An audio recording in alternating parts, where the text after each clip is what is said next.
How's it going, ScrubGamers? Welcome back to another video here at ScrubGames, and today we have another deck profile, and this time going over my deck that I took to the webcam locals last Wednesday, being Grand Moff Tarkin. Now if you want to check out the gameplay of that, always check the video back from yesterday. You can see the gameplay and see it in action, which is very nice. And this is one that I want to try out because it's one that I could kind of expect to have pop up and play against at some bigger events that are coming up soon.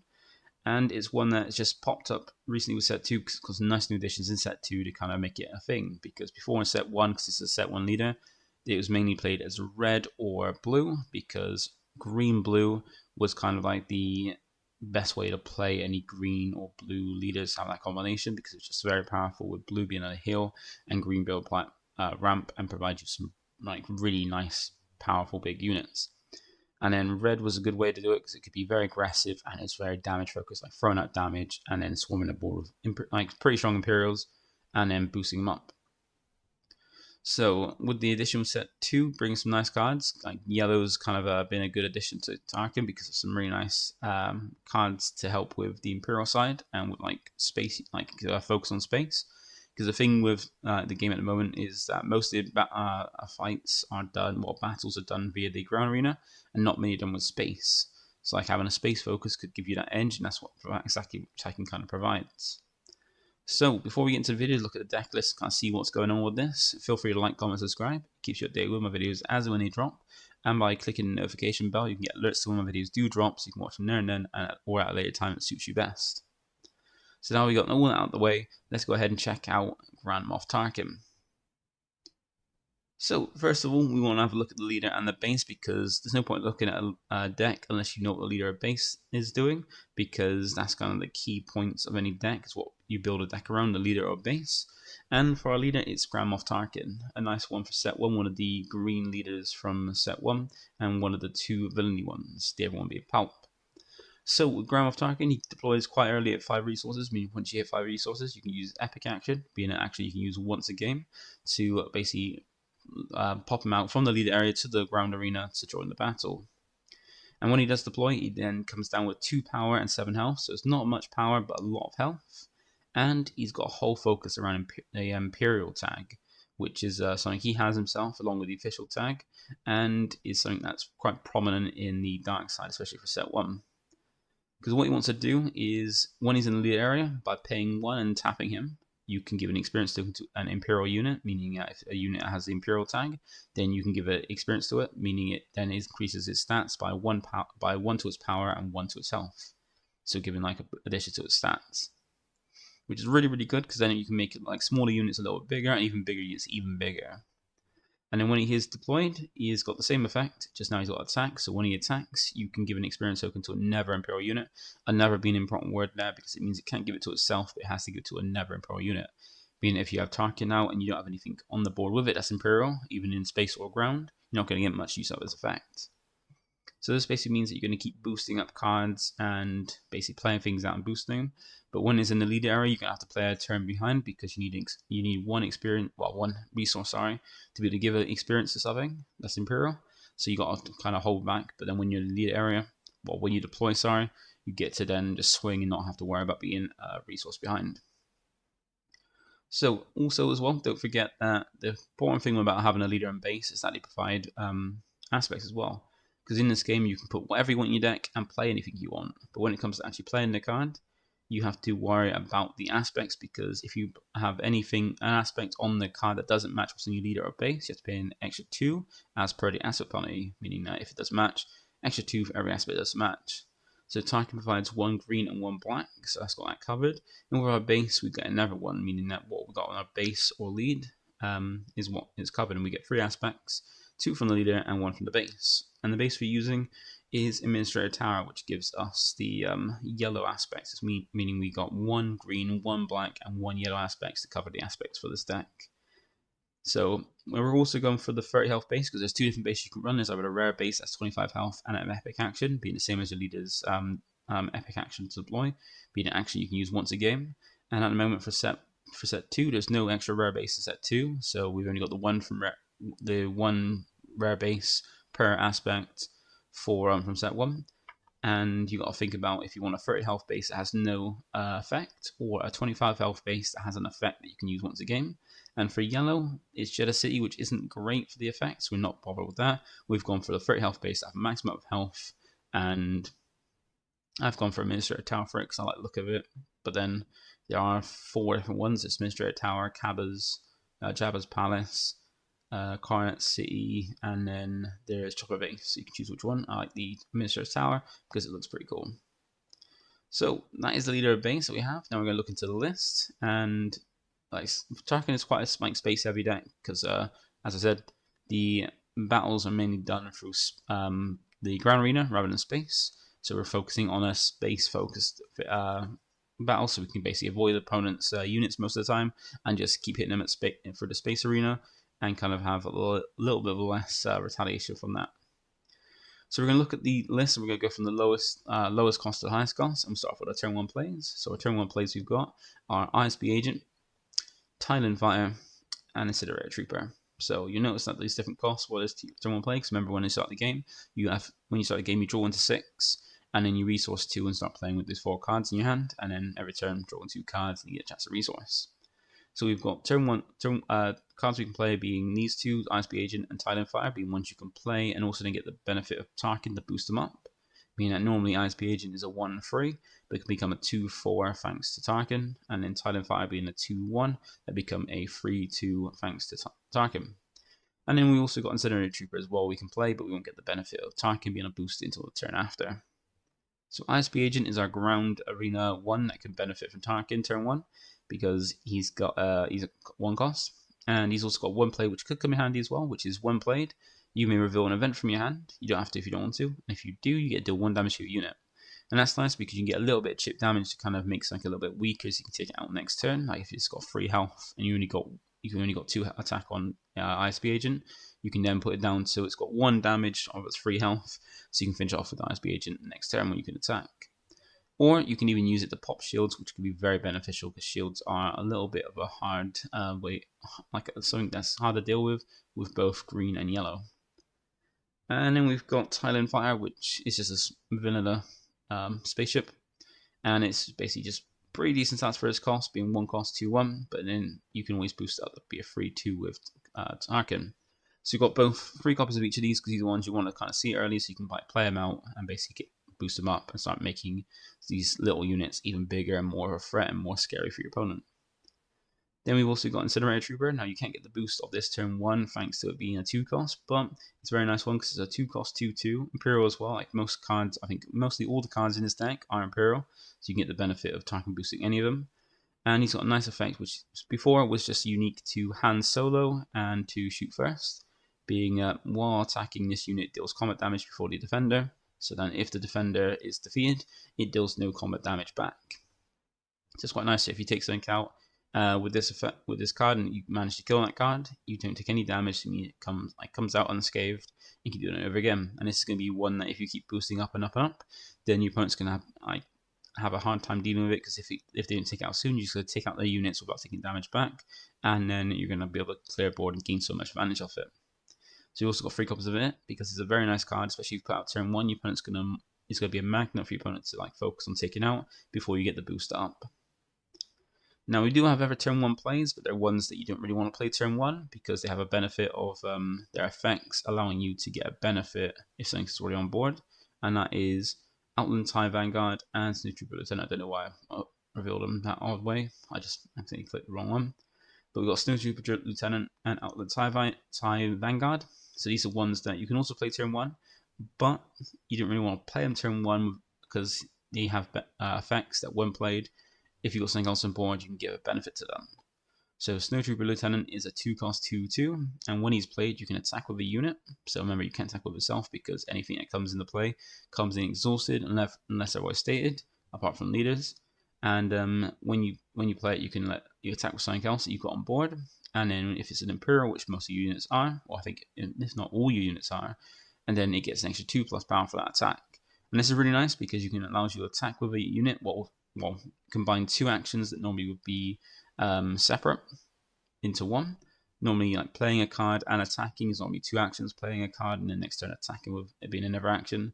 This combines both those into one, where you get to play this card, then attack with another unit, and it gives the unit extra 2 power if it's got an Imperial tag. And that's beneficial because if something's just out of reach for a unit, you can make it so that unit is no longer out of reach. It's got enough power to help take out something that is normally a bit too strong. So you've got 3 copies of it because it's a very good card, especially helping push more damage, even if it's to a base or to another unit. Just pushing more damage, more power means you can be more aggressive. And then we've got Outland TIE Vanguard. Now this is another space unit, a 2 cost 2/1, so same stats as TIE Vanguard, just a bit more, double the cost. But it comes in with effect being one played.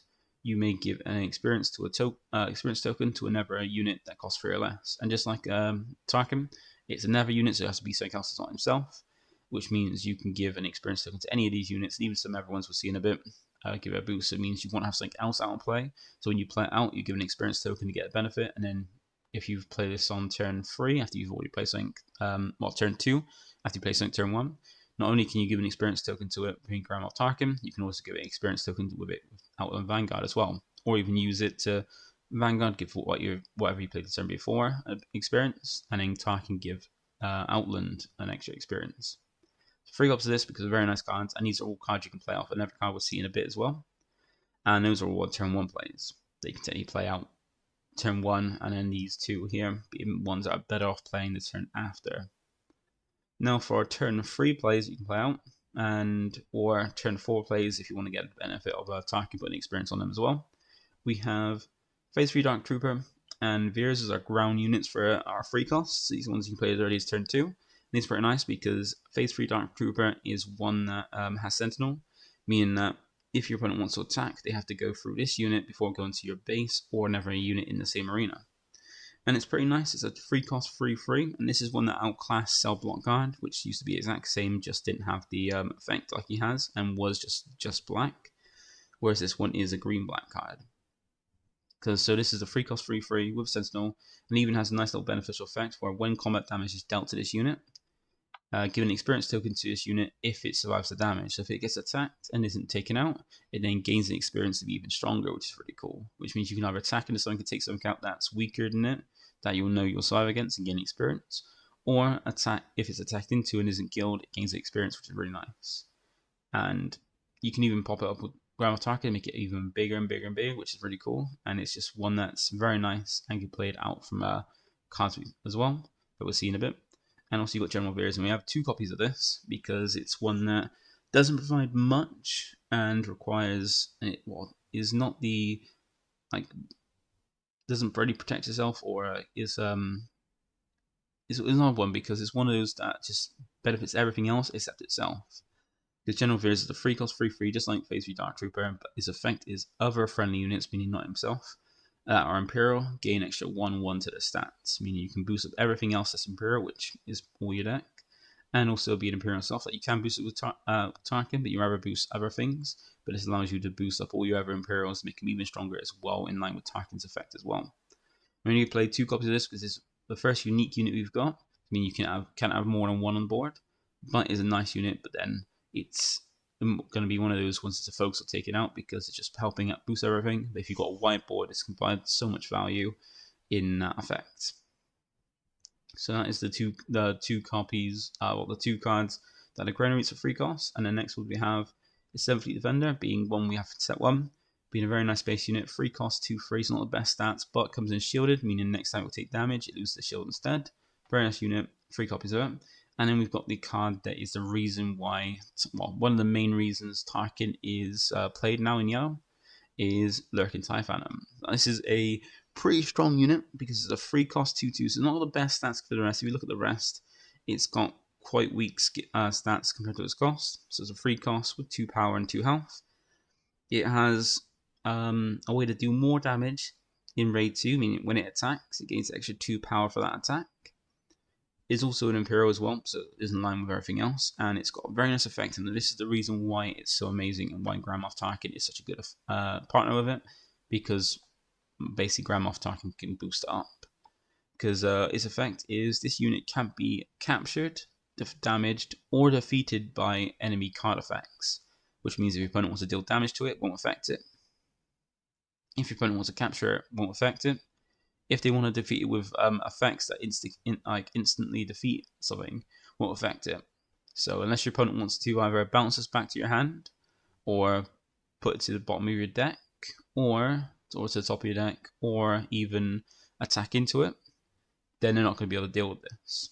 And the nice thing about that is if you're not against yellow, which has the way of things like Waylay that bounce things back to hand, then by putting loads of experience on it, using Tarkin and other cards like Outland as well to boost up its stats, your opponent's going to have a hard time trying to deal with this by attacking into it to take it out, because it just gets stronger and stronger and stronger. Meaning that if you can even get this up to, like, if you put 4 experience on it, it becomes a 6/6, which is hard to deal with when it can't be damaged, captured, or defeated by effects. And the Space Arena being something that only, like, until you get to really late game, it doesn't really have anything big to kind of sort things out. And also, when it attacks, it gets extra 2 power. So like I said, if you had 4 experience in it, it's a 6/6 that's hard to take out, and then it's swinging for 8 when it swings. So that's really, really powerful. And this is usually one that if you put down and your opponent doesn't have a way to deal with it, they're going to have a hard time, because once you start putting experience and just stacking it up, they're going to have to just hold off taking a lot of damage from this swinging every turn and getting boosted every turn, while also dealing with everything else you could potentially do. Especially where you can also use like Snowtrooper Lieutenant to like play and let it swing. I mean, normally if it was that, once again, 4 experience on it, it'd be a 6/6. Gets raid 2 when it attacks, and you get an extra 2 from this, means it swings for 10 from using Snowtrooper Lieutenant.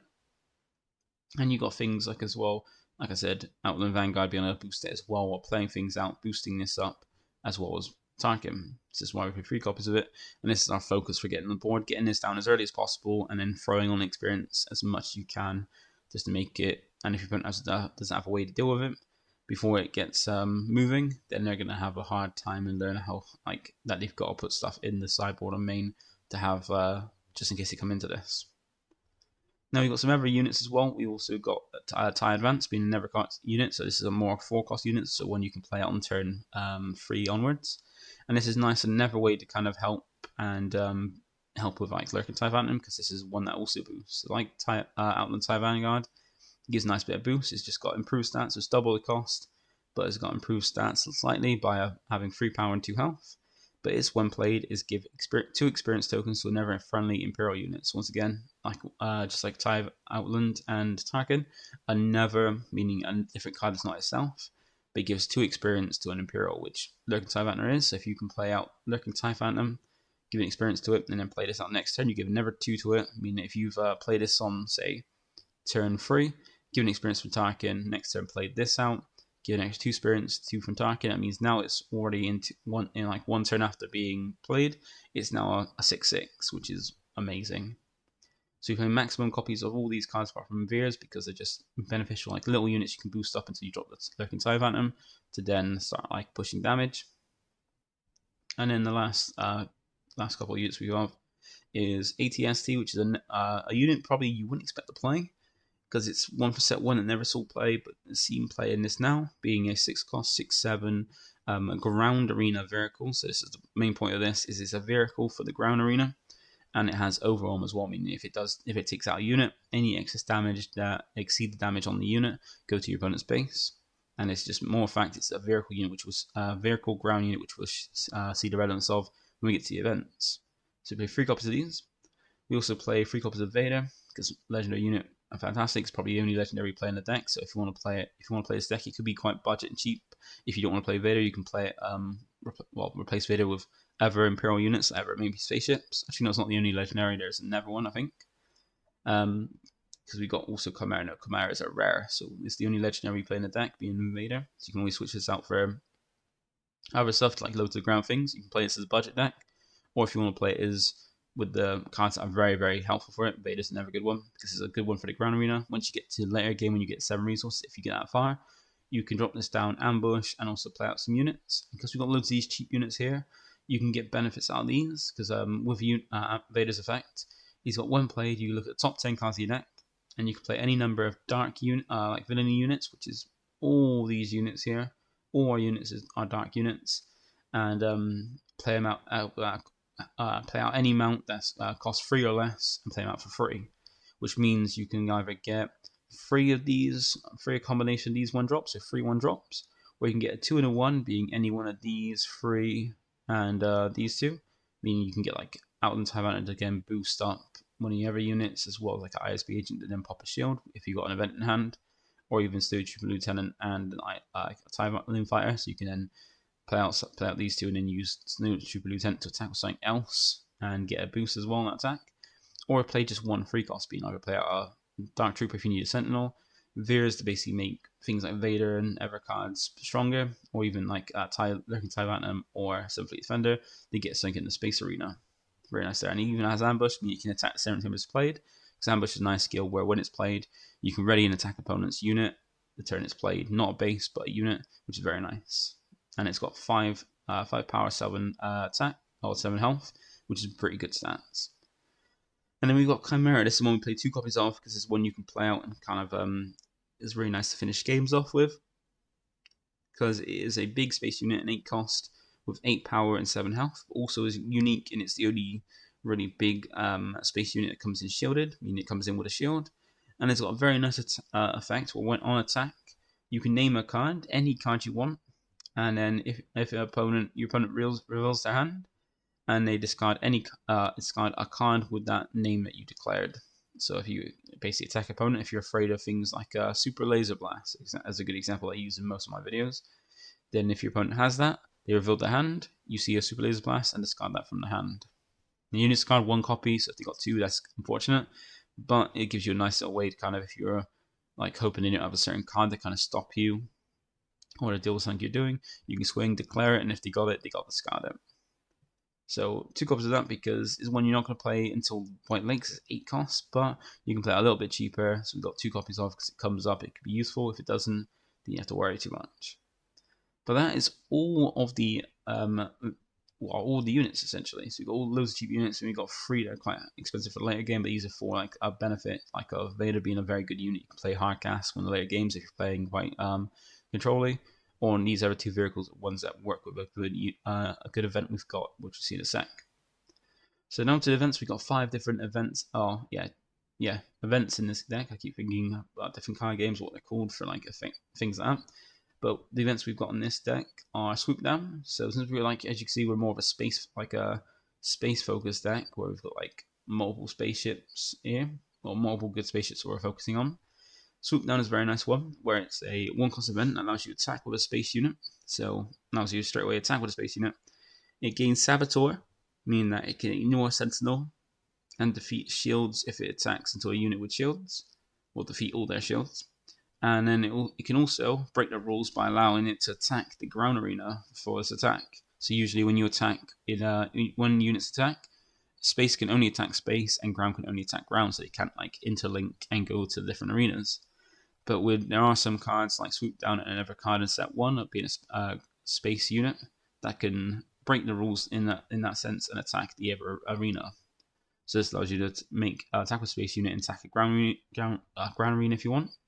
And if it does attack, also there's more text to this, where if it does attack a ground unit, it gets an extra +2 power for that attack, and the ground unit you're attacking gets -2 for their attack. So if you can attack with any space unit into the ground arena, and if you do attack ground, you get extra +2 power for that attack, and the thing you're attacking in the ground arena gets -2 on their attack, meaning do 2 less damage. So this is really nice to allow you to, if you're focused on the space, your opponent's play something in the ground arena that you have to worry about or don't want to leave there for too long, you can use Swoop Down to kind of take it out. You can see an example of this being played on the in the gameplay from yesterday if you want to check it out. And with 3 copies, because it's a very good card to help clear a ground arena while not worrying about going into the ground arena. Next, we've got 2 Confiscate, because there are a lot more pesky upgrades nowadays, and ones you want to defeat. That could be like your opponent having shields, your opponent having things like Boba Fett's armor, the Dark Saber, shields, and things like that. And Confiscate is a very nice way, or even if you're going like very low to the ground, a card that gets used quite often, as in green, is Traitorous, being able to take one of your opponent's upgrade, allows you to take one of your opponent's 3 cost or less unit, and then use it again, basically keep hold of that until they either get rid of the upgrade or the unit's dead. And Confiscate is a nice way to kind of defeat those pesky upgrades, so you can not have to worry about them, which is really annoying. Or even things like Entrenched or Frozen in Carbonite, which are like upgrades that can be put on cards that kind of hold like put negatives on them, like entrenched, allowing you to not attack a base with the unit that's equipped to, or frozen card would mean you have to rest the unit and keeps the card rested. So having things like this to kind of deal with it. It's quite handy, and this is the no aspect cards. There are some cards that have no aspect, meaning you don't have to worry about the aspect penalty, but it means that you don't get any, like you can just play them in any deck. There's no aspect, so you can play them in any deck, no matter the aspect. So 2 copies of that just to help with those kind of things. You could side it, but it's good to have the main deck that kind of deal with things if they come up, or have to wait till games 2 and 3 to deal with them. We also have 2 copies of Sneak Attacks. This is a card that allows you to play out a unit and have it ready to attack with the same turn. Because it's a 2-cost event, it allows you to play a unit from your hand. It costs 3 less, and then it's play ready. But at the end of the turn, at the start of the regroup phase, it has to be defeated. Now you might be thinking, what's the point of that? Be on the player card and it just be defeated in a turn. Well, sometimes you might have things like Chimera in your hand that are like high costing, but if you play it out, they can come in rest. But you need to finish with your opponent and want to get attack in. If you get one more attack in that turn, you can win. And Sneak Attack's really nice with that. And that allows you to play out the unit from your hand, but a little bit cheaper. It does require 2 cards because itself and the unit in question. But then you get the play out and it's ready, so you can attack straight away, which is really handy. So if you've got like an AT, ST in your hand, you can play it out. It costs an extra 3 resources in addition with it, so you're playing it for 1 less from your hand as well, so you're playing it a little bit cheaper, but also when it's ready, just to defeat at the end. But it doesn't matter if it's defeated at the end, if you can get that last swing and finish the game off in that last swing. So you've got 2 copies of that just to make use of it. Play out. I was playing things like surprise attack or surprise strike to be able to get more attacks with things on board, but if you don't have any things on board, it's kind of useless. Whereas this could be handy just to play things out to attack the same turn and help deal with the manage the board, or even finish off doing like sneaky bits of damage the opponent wasn't expecting or didn't think you could do. So there's that. And the next one we have, and the ever card that we got in set 2 that is a big reason why this deck is actually that great, and especially with the vertical and going for vertical focus, is Triple Dark Raid. So this is a 3-cost event that allows you to look at the top 7 cards of your deck and find any vehicle there and play it. That card costs 5 less for that if you want to play it. So if you want to play anything that's not these 3 here, you play it for free, play it out for nothing. But if it's one of the, well, if it's either ATST or Chimera, you got to pay an extra amount of resources, but it costs 5 less. Meaning if you want to play ATST, you have to pay an extra 1 to play out. If you've got a Chimera, you have to pay an extra 3 to play out. So this basically can be played from top 7 cards of your deck for 4 resources, and this could be played for 6 from the top. Now, Endless Play ready, so you can attack straight away with it, which is really good, especially when you can attack with ATST to get 6 damage to your opponent's base, or 7 if you boost it with Tarkin first. And then Chimera being able to essentially attack for 8 and also discard a card from your opponent's hand if you name the right one. So it's really nice because then you might be out, but there is a downside because remember, just like Sneak Attack, you can play it in for cheaper, but there's always a downside. And the downside of this card is at the end of you return the card to its owner's hand at the end of the phase.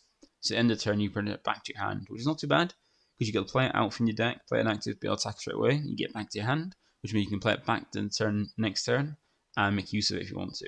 But most of the time, you'll be using this to try and like push damage or even like find a thing. The nice thing about this is where it gets back to hand can actually be a benefit because while with like things like ATST and Chimera, you don't want to back them back to hand, you want to play them out, but normally you're going to be using that amount of damage they provide to finish off a game. But with other things like TIE Advanced, Outland TIE Vanguard, or Fleet Defender are pretty nice to get back to your hand because they come in active, so TIE Advanced come out, give 2 experience to another Imperial, and then be able to attack, but then end the turn to bounce, so next turn you can play it out again to get that one played effect again, which is very beneficial. Or even you get TIE Vanguard Outland, which is exactly the same thing. Play it out, boost the unit, attack with it, then next turn bounce it out, so you can play it again next turn and you get a boost again. And then same with Fleet Defender, this could be handy because you can play it out as shielded, you can attack, potentially do 2 damage to your unit, losing the shield, not using the unit, and then get back to hand, so you can play it out again and play it back in shielded. So like make use of that shield by keeping the card around, so you can get it back to your hand either then the resource or play it out again. So very beneficial there. And we got 3 copies of that because it's just that nice a card that you get that benefit, especially if you hit the TIE Advance where you got things on board. Like say you got a lurking TIE Phantom and you use it to find a TIE Advance, boosting the TIE Phantom and then pass about the hand so you can play TIE Phantom again to play it again to boost the TIE Phantom once more is very, very, very good. And you might be thinking there's one card that's missing from this, and you probably guessed it, it's Overwhelming Barrage. So we got another copy of this. This is a card that's always in free copies of any green Villainy deck, because it's just such a good card, as long as you got units on board, of course. Because it's a 5-cost event that allows you to give any friendly unit plus 2/2 to its stats, paying 2 power, 2 health. And then that card you give the boost to deals damage equal to its power divided as you choose them and any amount of units. So if you have things like Chimera out and use it, you give it Chimera an extra 2/2 to its stats, making it then a 10/9. And then because it has 10 power, you can put 10 damage as however you want across the board, to like take things out, which is cool. So you can take out most of your opponent's board using 10 damage like that, and just helps you control the board, take out your opponent's units, and then make your thing even more powerful to swing with. The only downside to Overwhelming Barrage is your opponent, you have to have a card on board to give the boost to make use of it. So if your opponent can clear your board, they're doing it quite well. But if you can get things like a Type Atom, be able to give it a boost and then clear your opponent's board is quite nice. So that's the main deck, and we will have a check out the side deck. That's the main so far. 50 card deck, trying to make it as consistent as possible at 50, and also try and make as much use of it. So you feel free to tweak it if you want, and if you have any suggestions, feel free to comment. But now we're going to have a look at the side deck and see what we've got for siding. So here we have the side deck, and there's only 4 cards, so not too many because there's not many things I kind of want to switch in. And it's not like in most decks where like this is a very heavy focus on vehicles that you might have like a card you want to switch out to help with certain matchups. For this one, we've got from my side deck, I've got 2 copies of Asteroid Sanctuary.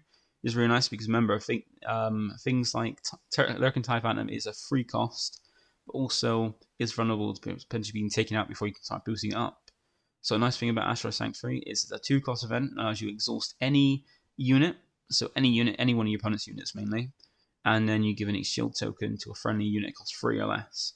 So if you've got Lurking Type Phantom out, and your opponent might take it out in the next attack, you can use this to arrest the unit. Any one of the units, potentially a space unit, could attack on Type Phantom, and then give a shield token to the Lurking Type Phantom, so it's protected for once from damage.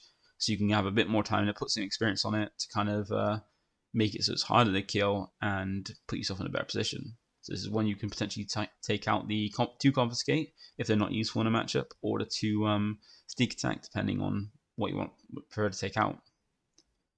Then we've also got 3 Blacks and Starfighter. So if your opponent is going for like a quite heavy space as well, where you want to kind of protect the Lurking Type Phantom a bit better, you can put in Black Star Starfighter. Now this is one that isn't going to get the benefit from Tarkin, because it's not a Imperial unit, but that doesn't matter because the main thing to take away from this is it's a Sentinel in space. I mean, you can have it to protect Lurking Type Phantom from attacks by having it to deflect attacks instead, which is really nice unless they've got a Saboteur unit. But it's really nice to basically just protect the Type Phantom, so that's mainly what it's used for.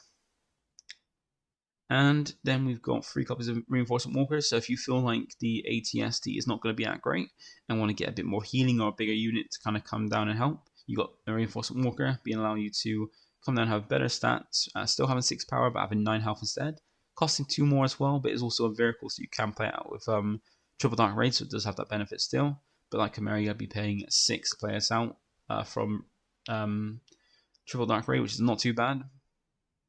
But then it's going to have more beneficial use of Triple Dark Raid, because its effect is both one played on attack, and since it comes in active or ready, you can attack straight away with it. So if you play it out from Triple Dark Raid, you can get this effect twice. And the effect is to look at the top card of your deck. You can either draw that card, so gaining more cards, or you can discard it and heal free from your base. So it's got a bit of healing or a bit of gaining card advantage, which is very nice. So this is one you can switch out for ATST if you feel that you need a bit more healing or optional healing or bigger units. And then the last one we've got is 2 copies of Devastator. So if you feel like Chimera isn't useful, or hear me out, if you feel like you want to go in for like a bit like, or if you want to go bigger or even make sure you can push more damage, then Devastator might be a better one for you. Or if you want to have more options in the space arena as than Chimera, you can put Devastator. Now Devastator is a very nice one, where it's a 10 cost, 10/10. It has Sentinel. I mean, it protects everything in Space Arena from attacks, and it's a big one and hard to get over, so your opponent's not likely going to survive anything attacking into this.